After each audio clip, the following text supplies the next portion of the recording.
J'ai l'impression que comme ça, la qualité est moins bonne, c'est ce que j'ai repéré sur mes dernières vidéos, sauf que au niveau des réglages, je galère un petit peu. Du coup, celle de la semaine prochaine est déjà tournée, donc là, celle d'aujourd'hui, elle va être tournée comme ça, et après j'essaierai de voir autrement pour voir comment faire, parce que à chaque fois c'est une galère, j'ai un trépied qui ne fonctionne plus, qui est à moitié cassé, donc je dois le caler avec des crayons, des trucs, parce que sinon, quand je mets mon téléphone, ça tombe. Enfin, c'est une vraie galère. Du coup, on va faire comme ça pour aujourd'hui, la semaine prochaine également, et après je vais remédier à une solution assez rapidement parce que là, ça commence à être assez compliqué.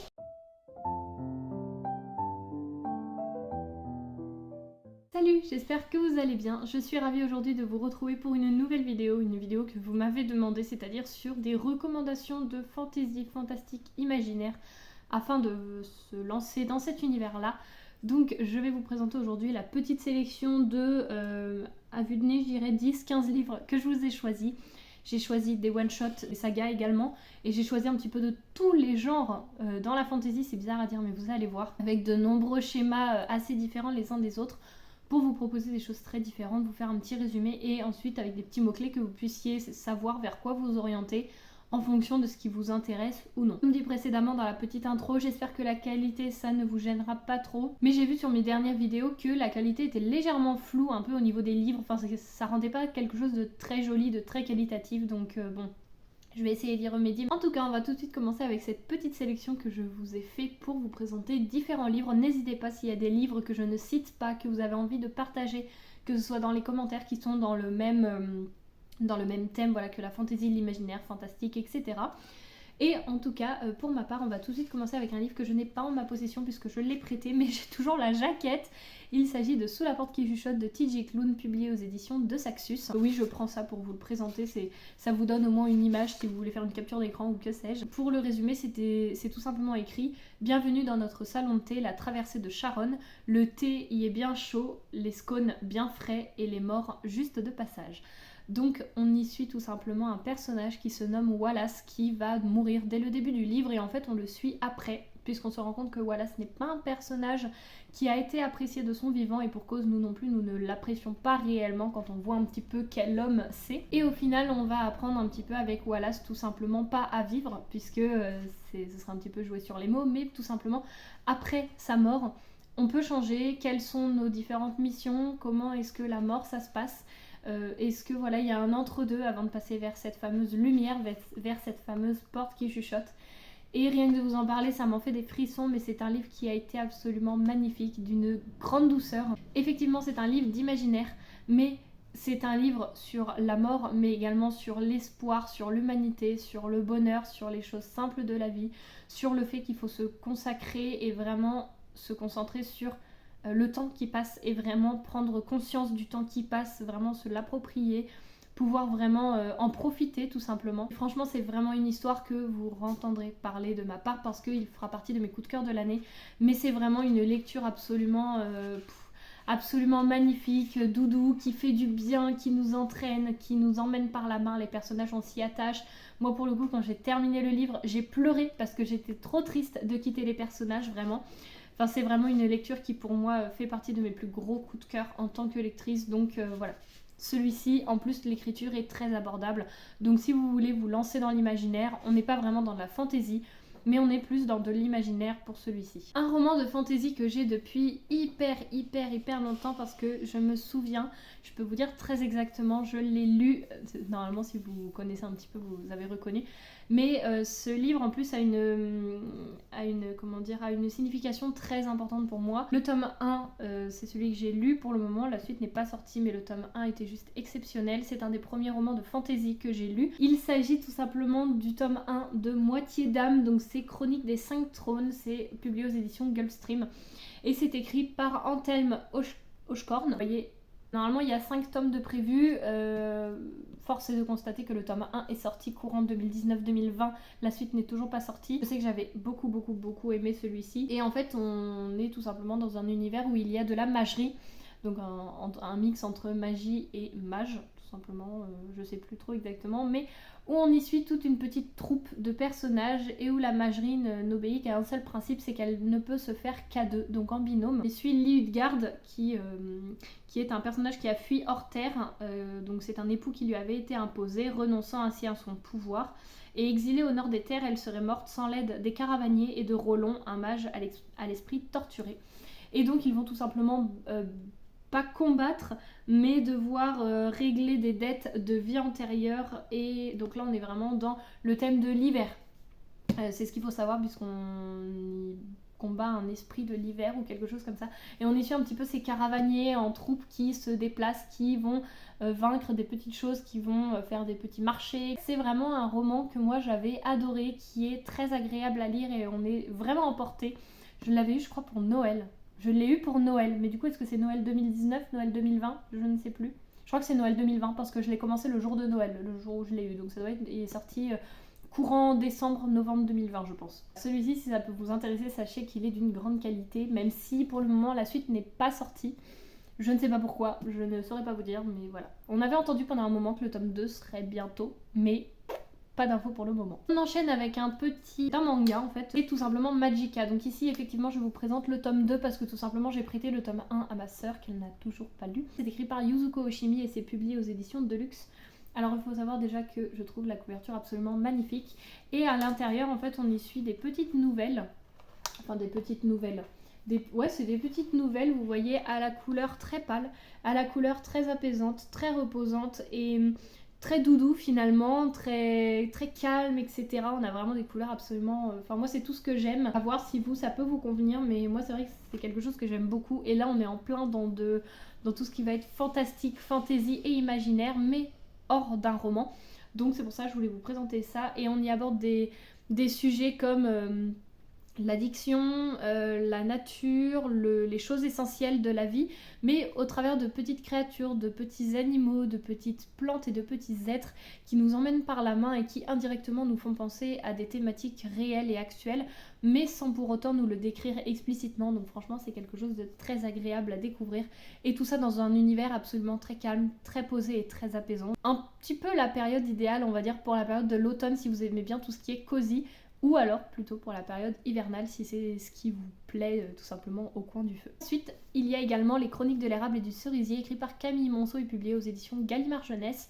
Ici, on est dans un Japon du XVIIe siècle et on est sur un univers un petit peu de fantaisie, imaginaire, mais en même temps un petit peu contemporain avec un fond d'historique tout de même, où on y suit Ichiro qui a été élevé par un samouraï. Oui, il a été élevé comme un fils par un mystérieux samouraï qui lui enseigne la voie du sabre et il vit reclus dans les montagnes au cœur d'une nature sauvage. Il grandit au rythme des saisons, au rythme de la nature, jusqu'au jour où forcément il se passe quelque chose et il doit tourner le dos à son passé pour aller voir vers son destin tout ce qu'il doit accomplir. Pour le moment, il y a les 3 premiers tomes qui sont sortis. J'ai lu le tome 1 et le tome 2 que j'ai beaucoup aimé. Le tome 3, je ne l'ai pas encore lu. Mais on a à chaque fois un jaspage absolument magnifique. J'espère que ça ressort bien à l'écran. Et c'est un roman un petit peu limite, comme je vous dis, fantastique. Mais je sais pas si on peut dire que c'est de l'imaginaire. Mais pour moi, je le classerais quand même un petit peu dans de l'imaginaire. En tout cas, voilà, avec les mots-clés, vous voyez si ça peut vous intéresser. Avec un côté tranche de vie finalement. Donc voilà, en tout cas moi j'ai beaucoup aimé, c'est assez contemplatif, assez calme et pour autant je ne dis pas qu'il s'y passe rien, au contraire il s'y passe pas mal de choses avec beaucoup de connaissances. On enchaîne avec un auto-édité et il y en a plusieurs dans cette sélection et donc là c'est un petit recueil de 16 nouvelles, c'est Créatures d'Apocalypse de R. On se dort et c'est donc publié en auto-édition et ici c'est écrit Les monstres ne s'enfuient pas, jamais. Pareil, il fait partie de mes coups de cœur de l'année, donc pas de cette année puisque je l'ai lu l'année dernière. Mais franchement, c'est un recueil où on y suit, où on est un petit peu dans un univers futur, de la dystopie mélangée à de la fantaisie imaginaire. En fait, on est dans de l'imaginaire très clairement. Et c'est tout simplement des nouvelles où on y suit des animaux qui vivent un petit peu, où on se dit en fait c'est ce qui va se passer dans le futur si on ne change pas notre présent actuel. Donc il y a des choses qui touchent, qui peuvent faire mal au cœur mais qui en même temps sont essentielles en fait de lire, où moi je me dis, enfin vous voyez quand j'ai lu celui-ci ça a remis en cause pas mal de choses en fait, qu'on se dit il faut faire attention à ça, mais mine de rien quand on reprend notre quotidien au fur et à mesure c'est des petites habitudes qu'on reprend et donc qui sont bien de prendre du recul dessus pour se reposer les bonnes questions en fonction de la démarche que l'on veut avoir, de nos valeurs, etc. Et celui-ci est franchement, honnêtement, je peux que vous le recommander. Vraiment, c'est un recueil de 16 nouvelles, mais qui se lit et qui est d'une justesse et d'une qualité. Franchement, c'est assez époustouflant. Pour le coup, moi, j'ai lu celui-ci et je ne regrette absolument pas, je ne pourrais que vous le recommander. On continue avec un autre auto-édité, donc là c'est une duologie, donc une saga en 2 tomes. Il s'agit de La Faille, et donc le tome 2 c'est Les Gardiens. Donc c'est les Chroniques d'Almérante, et c'est écrit par Bénédicte P. Durand, donc c'est en auto-édition. Et ici on y suit tout simplement un univers, donc c'est en Almérante, où la magie est réservée seulement à une classe, à une élite, celle des elfes. Et tout simplement on y suit une magicienne, Elowen, qui se prépare à passer le rituel, c'est une ultime cérémonie qui symbolise son union définitive avec la guilde des mages. Et cependant, avant ce jour, elle décide de suivre une créature dont elle sent un petit peu les traces, et de là s'ensuit toute une aventure dans un univers plein de fantaisie avec des créatures, etc.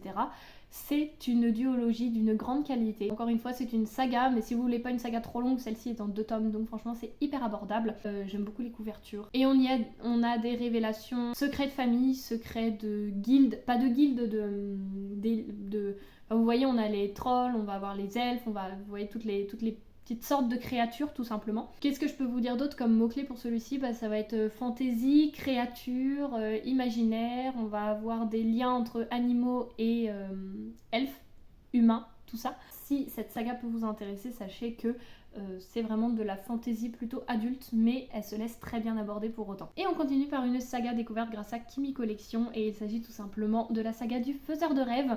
Et donc le tome 1, le Faiseur de Rêves, le tome 2, la Muse des Cauchemars, encore une fois c'est une saga en 2 tomes, donc une duologie. J'ai pas beaucoup de sagas avec beaucoup de tomes à vous présenter, mais j'ai quand même une petite idée en tête, même si c'est pas une saga, mais vous allez voir. Donc moi j'ai les versions poche parce que je les ai achetées parce Kimi avait refait une lecture commune. Donc là c'est écrit par Laini Taylor et mon édition est publiée aux éditions Pôle Fiction. Et on y suit tout simplement, c'est un univers de fantaisie orientale.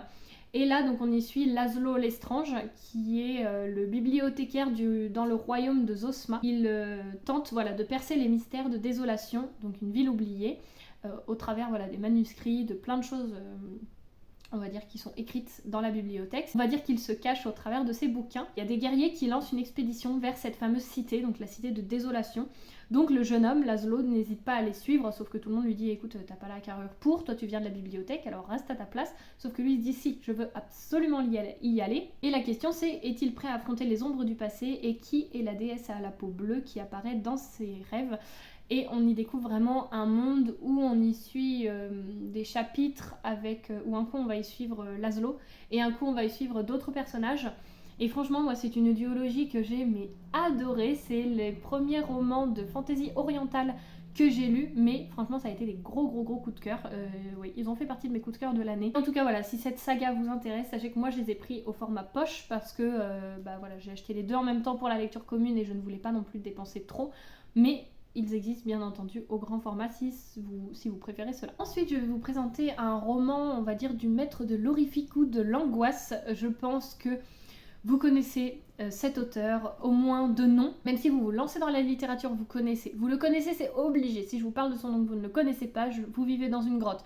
Parce que quasiment, pas tous, mais beaucoup de ses livres ont été adaptés en film, puisqu'il s'agit de Stephen King. Donc, normalement, vous avez entendu parler de ça, de Cimetière, de tout ça. Mais si jamais tout ce qui est horrifique, thriller, angoisse, policier ne vous parle pas trop, moi j'ai un roman qui peut vous plaire au niveau de l'imaginaire.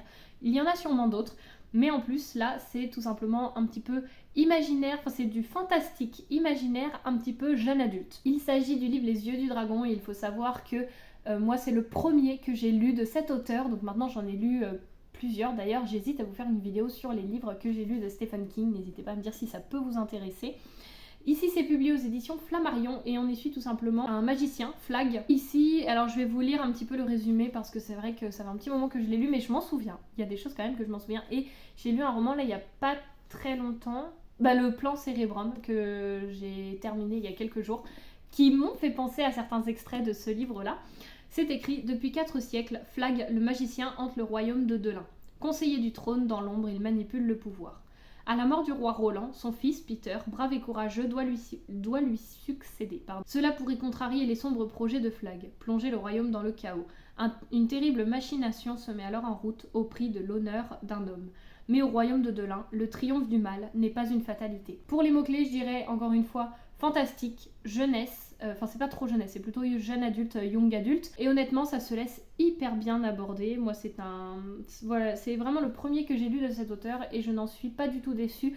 Pour moi c'est vraiment une bonne entrée en matière pour lire cet auteur là si on ne veut pas tout ce qui est horrifique ou angoisse. Celui-ci est vraiment très agréable à lire, très fluide et puis il se laisse lire très facilement. C'est celui-ci où je vous ai dit c'est pas une longue saga mais en même temps si, mais je sais pas trop, je vais vous expliquer. C'est tout simplement, donc là je vous présente celui-ci, c'est Réflexions, c'est écrit par Elisabeth Lim et c'est publié aux éditions Hachette Rose. Mais pourquoi est-ce que je vous le présente? C'est tout simplement en fait les réécritures de contes. Et pourquoi j'en ai d'autres à vous présenter? Tout simplement toute cette étagère là est dédiée aux réécritures de contes, mais je vous en présente un pour que vous ayez une image. Mais n'hésitez pas, en fait si ça peut vous intéresser, c'est basé sur les univers de Disney, mais en plus sombre. Le plus sombre que j'ai pu lire, si vraiment vous voulez du sombre, ça va être celui de La Belle et la Bête, donc Histoire éternelle, où là on part dans des délires d'hôpital psychiatrique, etc., mais vraiment très sombre. On dit il y a un twist dans l'histoire, par exemple si dans La Reine des Neiges, on va dire, parce que c'est celui où même si on n'a pas vu le film, ça va être un peu le plus parlant, dans le sens où Anna et Elsa, les deux sœurs, là c'est et si Anna et Elsa ne s'étaient jamais rencontrées. Là c'est et si Mulan avait dû voyager dans le monde des morts. Et en fait au début de l'histoire on y suit le Disney qu'on connaît. Et à un moment il y a un twist qui fait qu'on part, en fait il y a juste un détail du film qui change et là on part dans un univers complètement différent, donc avec notre personnage. Mais on a une suite qui est réinventée finalement, avec un côté un petit peu plus sombre, plus lugubre, mais avec une profondeur des personnages qui est d'autant plus intéressante. Donc ça fait partie de l'imaginaire, c'est pour ça que je vous en parle. Et on continue avec un autre auto-édité, il s'agit de Wakamantis de Tom Pandore. Il faut savoir que ça a été le premier service presse que j'ai pu recevoir et un service presse, ma foi, d'une grande qualité. J'ai lu quasiment tous les livres de Tom Pandore, pas tous, mais quasiment. Et il faut savoir que, encore une fois, je crois que je vous en parle à chaque fois que je vous parle de cet auteur, mais c'est quelqu'un que j'apprécie énormément parce qu'il m'a beaucoup aidé dans la confection de mon livre, que ce soit pour... Enfin, c'est lui qui m'a dessiné la couverture, donc franchement il m'a été d'une grande aide, qui m'a aidé pour faire les marque-pages, tout ça. Donc franchement merci encore à toi Thomas si jamais tu passes par là. Et donc j'ai pu l'aider aussi à corriger, enfin à être sa bêta lectrice pour certains de ses livres. Mais en tout cas dans Wakamantis, donc ici on est dans le tome 1 et on y suit Naya Vargas qui est une jeune lycéenne que la vie n'a pas épargnée. Elle est atteinte d'une pathologie nébuleuse et lutte jour et nuit contre ses douleurs qui ne cessent de lui rappeler l'approche de sa mort imminente. Et c'est écrit, son existence est un fardeau, pourtant tout bascule le jour où Naya s'évanouit lors d'une sortie scolaire. Et alors là, elle se retrouve à son réveil dans un monde complètement inconnu pour elle, le monde de Malaoi, je ne sais pas comment est-ce qu'on prononce, mais voilà. Et c'est un archipel où les villageois vivent en harmonie avec la nature, avec les animaux, etc. Et en fait, elle se rend compte que finalement, c'est peut-être ça, son monde d'où elle vient. Et c'est peut-être pour ça que dans la réalité, dans le monde qu'on connaît, elle était peut-être face à sa mort imminente, alors que tout simplement, elle n'était pas dans le bon univers, dans le bon monde. Donc voilà, ici on va y suivre tout simplement vraiment beaucoup d'univers liés à la nature, liés à la connexion avec les animaux, un archipel où vraiment tout se fait dans l'échange, mais vous vous doutez bien qu'il y a un petit grain de sable dans le rouage. Elle va entamer le parcours initiatique de l'Agoiwa, je sais pas comment est-ce qu'on prononce encore une fois, pour tenter de devenir elle aussi une Wakamantis, mais elle était loin d'imaginer que sa présence allait réveiller les démons du passé. Une menace plane au-dessus de l'archipel et personne ne pourra y échapper. Moi j'ai beaucoup aimé. Pour le moment le tome 2 n'est pas encore sorti. Cet auteur écrit aussi dans l'imaginaire, donc n'hésitez pas à aller vous renseigner. En plus, quoi de mieux que de soutenir des auteurs français et encore plus en auto-édition. On enchaîne avec un roman que j'ai beaucoup aimé. Il s'agit de Mère morte, écrit par Aurélie Wallenstein, publié aux éditions Scrinéo. Déjà moi c'est la couverture qui m'a fait un petit peu chavirer et qui m'a dit je veux le livre. Je suis un petit peu dégoûtée parce que j'ai toutes les premières pages de mon livre, vous voyez en fait, qui sont détachées, donc bon, je n'y touche pas. Et ici on est tout simplement dans un univers un petit peu post-apocalyptique où mer et océan ont disparu et on n'y suit plus que des animaux marins fantômes. Et donc ce sont des marées fantômes qui déferlent sur le monde et charrient des spectres avides de vengeance, requins, dauphins, baleines, etc. et qui arrache l'âme des hommes et la dévore. Et il existe des exorcistes qui eux sont censés protéger l'humanité justement de ces démons finalement. Et on y suit Ural qui est justement un de ces exorcistes qui à bord de son bateau fantôme, de son navire fantôme, va recueillir, comment il s'appelle, Bengal. C'est l'inverse. En fait c'est le Bengal, donc le capitaine pirate, qui capture Ural. Voilà, on est dans un univers post-apocalyptique, d'imaginaire, un petit peu de fantasy, mais qui replace justement l'importance des animaux là où elle doit être. Ça nous montre vraiment à quel point la nature et les animaux ont une importance, même si on ne le voit pas nous dans notre petit quotidien, mais inconsciemment ils disparaissent, on est un petit peu dans la mouise quand même. Et on continue avec un livre dont je ne m'attendais pas l'apprécier autant, c'est Daryl Ouvre-Monde, c'est écrit par Olivier Perrou et c'est publié aux éditions Michel Lafon. C'est un livre que j'ai trouvé d'occasion à Noz puisqu'il est au prix quand même de 22,95€ et j'ai dû le payer 4€ à Noz, un truc comme ça, donc je me suis dit pourquoi pas. Et ici on y suit tout simplement un Daryl qui semble être un adolescent absolument lambda, normal, sauf la nuit où il se retrouve à passer une porte et à aller dans un monde complètement différent, un monde où les I sont remplacés par des Y. Il participe au Veilleur qui est un quotidien du monde où il va. C'est le monde de l'ouvre-monde et c'est le quotidien le plus respectable. Et leur prochain article les amène sur l'île de Croque-Corbeau où il y a une rumeur qui circule que tous les habitants de l'île de Croque-Corbeau ont disparu en une nuit et personne n'a réussi à ramener un témoignage ou autre. Donc ils décident d'y aller pour mener un petit peu leur enquête. Et c'est écrit « Qu'y a-t-il à découvrir là-bas ?» où personne n'a jamais écrit un bon papier. Et il faut savoir que moi j'ai adoré.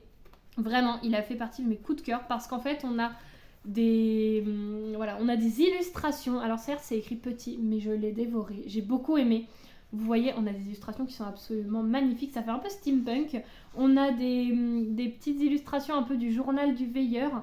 On a des en-têtes de chapitres, c'est limite glauque et en même temps beau et on est vraiment transporté dans cet univers. Je ne vais pas trop vous montrer mais j'essaye. Vous voyez, non mais regardez comment c'est trop beau franchement ces illustrations. Et donc voilà pour ce qui est de ce roman. Si jamais ça peut vous intéresser, n'hésitez pas, celui-ci est vraiment très intéressant. Il a une profondeur des personnages absolument époustouflante. Donc n'hésitez surtout pas à aller le lire parce qu'il est absolument génial. Je ne m'attendais pas du tout à aimer autant. Je vais tricher un petit peu pour les deux derniers parce qu'il s'agit de la même autrice, mais j'étais obligée de vous la placer puisqu'il faut savoir que c'est elle qui m'a lancée dans la fantasy, fantastique, tout ce monde imaginaire parce que moi j'étais plus contemporain et je lisais un petit peu de romance avant. Et alors il faut savoir que quand j'ai découvert son roman, je me suis dit mais waouh, en fait ça a été un énorme coup de cœur et ça restera un livre à part, on va dire, dans mon cœur parce que c'est celui-ci qui m'a lancée dans l'univers de l'imaginaire. En plus c'est un livre que j'avais eu gratuitement parce que j'avais acheté 2 livres à Cultura et celui-ci faisait partie des livres gratuits. Donc je l'avais pris parce que les autres ne m'intéressaient pas et j'ai même hésité à le revendre et je me suis dit mais qu'est-ce que j'aurais pas fait. Il s'agit du Secret de Lomé, enfin le roman Le Secret de Lomé, c'est écrit par Alexiane Delis. Ici c'est aux éditions Michel Lafon Poche. Vous pouvez voir que j'ai la suite de la saga ici, là j'ai les ailes d'émeraude, il y a aussi sa saga de sang d'écume et de glace qui est, en fait j'ai vraiment une étagère dédiée à Alexiane Delis. Et ici c'est un petit peu un schéma lambda, j'ai envie de vous dire, mais qu'est-ce que j'ai adoré. On y suit Lomé qui mène une vie parfaite jusqu'au jour où lors d'une excursion, elle tombe au fond d'une grotte et ressurgit dans une contrée terriblement dangereuse, celle de Balchanta. Dans ce monde peuplé de créatures extraordinaires, la jeune fille découvre une civilisation organisée en castes et se retrouve assimilée à celle des esclaves. Pour survivre, Lomé devra faire preuve d'une grande force de caractère et se battre. Heureusement, elle pourra compter sur le soutien d'alliés inattendus. Et il faut savoir que ce roman est absolument génial. Donc ici on est dans imaginaire, créature, fantasy, enfin plutôt fantastique. Et c'est vraiment... j'ai pas trop les mots, mais j'ai adoré vraiment. Alexiane Delis fait partie de mes autrices coup de cœur. Et j'ai également un autre roman à vous présenter de cette autrice qui est La Sphère. C'est un one-shot et c'est le seul one-shot qu'elle a sorti puisque là c'est un intégral des 3 tomes pour les ailes d'émeraude. Et ici on est plus dans de la science-fiction, mais je voulais quand même vous le présenter parce que j'ai pas trop parlé de science-fiction ici, mais ça fait aussi partie de l'imaginaire. C'est écrit dans un futur pas si lointain, un terrible virus a frappé la Terre et a fait disparaître tous les hommes de sa surface, épargnant mystérieusement les femmes. Pour s'évader dans ce nouveau monde, il faut passer par la sphère. Des simulations permettent de découvrir de nouveaux horizons, des époques passées ou futures, mais aussi de rencontrer des hommes. Noria mène une vie de rêve. Elle est l'égérie de la marque de lingerie la plus prestigieuse au monde, habite un magnifique appartement dans le Nouveau Paris et enchaîne les soirées mondaines les plus sélectes.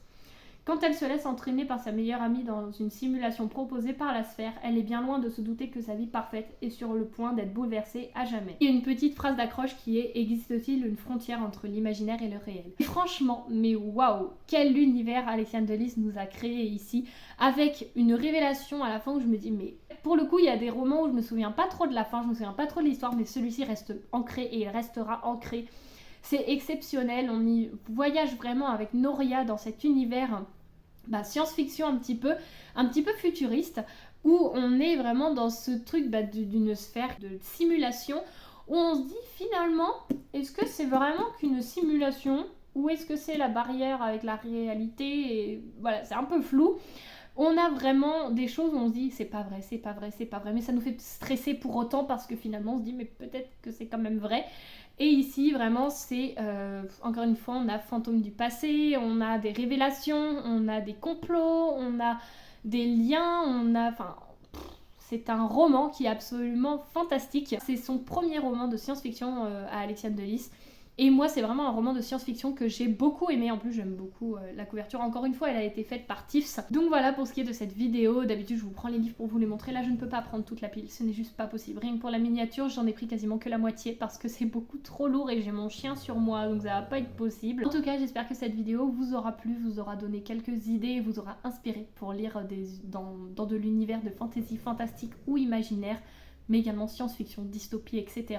C'est vrai que le monde de l'imaginaire est encore très vaste. N'hésitez pas à me donner des recommandations, même pour moi, pour les autres, ou à me conseiller des livres. Il y en a encore tellement que je pourrais vous présenter, mais je me dis que là déjà ça fait une bonne petite sélection, et bien sûr ça fait également un petit top de ma part de ces livres que j'ai préférés au niveau de l'imaginaire, parce qu'il y en a plein d'autres, mais je me dis, lui oui je peux en parler, mais disons que je préfère vous présenter ceux-là. Après, il y en a d'autres que je vais sûrement vous reparler en fonction des thématiques des prochaines vidéos. Mais en tout cas, voilà, pour ce qui est de celle-ci, elle a assez duré. En tout cas, je vous remercie d'avoir regardé cette vidéo jusqu'au bout. J'espère qu'elle vous aura plu, qu'elle vous aura intéressé. Et puis moi, je vous dis à la semaine prochaine pour la nouvelle vidéo. Et d'ici là, je vous souhaite de très belles lectures. Salut!